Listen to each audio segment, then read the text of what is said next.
United states medical licence examination. It is the entrance examination for the free PG in US. ఇందాక మనం అనుకున్నట్టు step 1 and step 2 రాసుకొని qualify అయిన ప్రతి ఒక్క student they're eligible for USMLE free PG. అక్కడ మీరు ఫ్రీ పీజీ చదువుకుంటున్న టైంలో కూడా $5,000 పర్ మంత్ అఫీషియల్ గా మీరు చేస్తున్న ఏదైతే మీరు రెసిడెన్సీ చేస్తున్న హాస్పిటల్ నుండి $5,000 పర్ మంత్ స్టైఫండ్స్ కూడా వస్తాయి.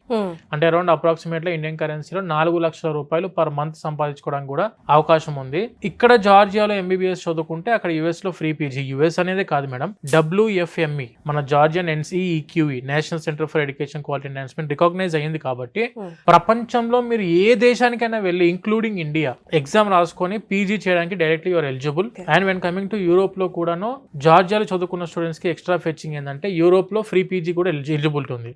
మీరు వేరే కంట్రీస్ చదువుకున్నప్పుడు యూరోప్ లో ఫ్రీ పీజీ ఉండదు, ఎందుకంటే Georgia follows ECTS system, European credit transfer system. కాబట్టి మీరు యూరోప్ లో ఉన్న ఎన్ని దేశాలు 42 దేశాలకు కూడా directly your eligible. And Schengen countries కూడా వెళ్ళి మీరు ఫ్రీగా పీజీ చేసుకోవడానికి కూడా అవకాశం అందిస్తున్న దేశం Georgia, because it is a European country.